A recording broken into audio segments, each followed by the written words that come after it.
Okay, so today I'm finally getting around to filming the video that I've been talking about for probably 3 weeks now. 10 fish that can go in a community tank! Yeah! Alright, let's get right into it. Let's pretend we are building an imaginary community tank. I'm here to help you decide what you're going to put in said community tank. Alright, let's just jump right into it. So the first fish that you are going to want to put in your tank, well, if I was making it, this is what I would put in my tank, is actually a platy/platy fish. Don't know how to say it. It's been a year and I still have no idea how to say platy fish. I don't even know. These fish are super colorful and incredibly outgoing. They're, despite them being incredibly outgoing, they are also super passive and non-aggressive. They have super stunning colors and they come in a wide variety of shapes and sizes and patterns of fish too. Personally, I really like the bumblebee and the Mickey Mouse platies. I'm insecure about what to call fish. Okay, so our second fish are actually going to be guppies. Guppies are incredibly common in community tanks, especially beginner community tanks, due to their ability to be incredibly easy to take care of. You can pretty much feed them anything as long as it's tropical fish flakes. And they also, much like the platy fish, are incredibly stunning to look at. They come in a wide variety of patterns, ranging from like leopard print all the way to ombre. So they are incredibly beautiful. I currently have 5 babies and 5 adults. They'll always have a special place in my heart because that's where my community tank full of fish really started. Okay, so our next fish that I would put in the imaginary tank would actually be a swordtail fish. I love swordtail fish because of their passive nature. They are mildly aggressive, but I've never seen any swordfish actually hurt any of the other fish in my community tank. The thing I love about swordfish is their tails actually grow into swords, obviously. Not really though. They do get a lot longer than the other parts of their tail. Like here will be where the tail fin ends, and here will be like the sword on it. I love them because of their swordtails and because I get to watch them grow their swordtails. I used to have a completely orange swordtail fish, but after he matured and his tail started to grow, I actually had a orange and black swordtail fish because the rest of their tail actually turned black. Don't worry, it's not a problem. That's what they're supposed to do. Yeah, I don't know if you remember this from last video, but I have a swordtail fish named Sharkbait, and he's the king of the tank, as I said last time. And his tail is all of like 2 millimeters long, so I don't know. We'll just have to wait and see if his tail gets any longer. Alright, so our next fish that we would put in our invisible community tank would be tetras. Tetras are incredibly beautiful schooling fish. Personally, I have 6 neon tetras right now. They are, did I already say beautiful? I'm running out of adjectives, guys. They are schooling fish, obviously, I said that before, and they have to have at least 5 or 6 fish. Apparently 4 friends aren't enough for them or something.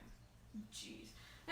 But yes, if you have 5 or 6 and they've all been from the same place and together since they were really little, they will school, and they're incredibly fun to watch because where one goes, they all go, no matter where. It's kind of funny, actually. Alright, so our next fish that are going to go in our fake tank would be rasboras. Rasboras are kind of weird, I'm going to be honest with you. They're quirky, because of their interesting body shape. They remind me of something that would be in like the deep sea or something. Maybe that's just the kind of Rasbora I have. I have 2 scissor-tail Rasboras, but I know Harlequins can also be put in a community tank. Again, I don't know if I'm saying Harlequin correctly. Probably not, but I have like fish naming anxiety, so if I'm not completely sure about a name, I'm just gonna say it all the ways I know how. It gets annoying. Yes, these fish are another one of those more aggressive than other fish because they will actually chase each other around. I've never seen actually any of them fight before, but I know I have 2 males, so they're not mating. What's wrong, Ava? Andy's drinking. Aww. Okay, so something that people may not know about Rasboras, or you might, I don't know, is that they come in, again, a variety of different colors, even if you're just looking at the same breed.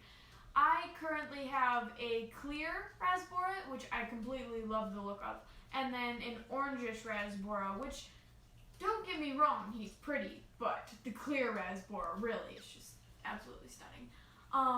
The reason I got the orangish Rasbora is because my mom was there and she was like, hey, you should get one of those. They have a lot of color on them, and I was like, I know, but I like the clear ones. But look.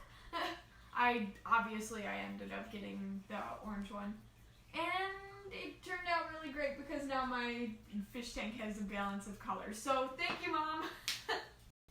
Alright, so the next fish we are going to put in our fake tank. Try saying that at home right now. Fake tank, 5 times fast. The next fish we are going to talk about are cories. Now, cories are these really cute looking bottom feeders, so that means they clean your tank out really nicely. I swear, I have never had a cleaner tank than the one that I have with the cories in them. They grow to be about 2 inches long depending on what kind you got. The kind I got was like a dwarf cory, so they got like this big. I have a panda cory and then an albino cory. I talked a little bit about them in my tank tour, so I'll let you go ahead and watch that for some more information. But one thing I want to add that I didn't add in my tank tour was that they're actually schooling fish. Now, I've never seen mine school, but that could be because I only have 4. You usually need 5 or 6 to have a technical school of community fish, but they're one of those fish who like don't care. So you don't have to. You could just have like 1 or 2 in there, but if you want to see them school, get like 5 or 6. Alright, so the next fish that we are going to talk about are called mollies. They are also really, really beautiful. I don't currently have them in my tank right now because they get to be 3 or 4 inches long on average, and I don't have the tank capacity for that, and overstocking my tank is something I will not do ever. Will not overstock my tank. That's one of the things that I promised myself when I started this thing. No overstocking the tank. I don't know that much about mollies, I'm going to admit, since I don't have them.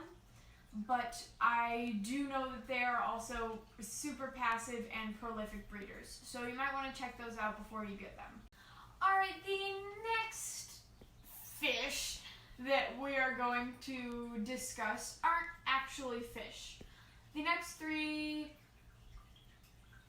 aquatic species are going to be frogs, shrimp, and snails. Now I know what you're thinking, Leah, this is just a cop-out because you can't think of any more community tank fish, and you are absolutely right. But I would recommend getting some dwarf frogs. You might have to be a little bit more of an advanced fish keeper, but they are so cute. I saw them at the pet store and I was like this close from an impulsive buy. But the thing about African dwarf frogs are they are really slow to eat, so if you don't have the time to tweezer feed them every day, that might not be something that you want to look into getting. That's the only thing that stopped me from getting one of those cute little babies, is that they are pretty high maintenance. Besides from the food, they're good, but I don't have that kind of time. Your girl's busy. Flicks imaginary hair. I'm wearing my hair in a bun right now. Alright, so the next fish that we're going to talk about are actually shrimp. Now, shrimp might be seen as less of a common community tank fish, but they are incredibly beautiful to me. I don't see them a lot since they hide in their rock a lot, but they are completely compatible for a community tank, and also they help clean some of that pesky algae off the walls. One of their cons is they are incredibly picky about their pH, alkaline, and nitrate levels. And you sometimes mistake them for baby fry. I got mine when they were really little, so. Alright, so the last fish that we are going to talk about are snails. And I know you're thinking, Leah, snails are boring and gross and lame, but they're not. If you get yourself some of these aquatic snails that are super pretty and they have weird patterns, then yeah, they're really beautiful and they're so calming to watch. And I've raised four, and they used to be about this big, and now they're probably this big, and their antenna, it gets super long. Yeah, it's super long. Yeah, any kind of growth in my fish is like amazing to me. Like, my fish could grow maybe 1/4 of a centimeter, and I'd be like, Mom, look, my fish is huge. In reality, she comes in and she's like, which one? And I'm like, that one. And she's like, Leah, we talked about what defines a yelling thing. This is not a yelling thing. Love you, Mom. Alright, yeah, I think that completes our 10 community tank fish. I hope you guys enjoyed this video because I had fun making it. If you did enjoy this video, please make sure to like, subscribe, and turn on that post notification button so you can tell every time that I post a new video. Bye, fish friends!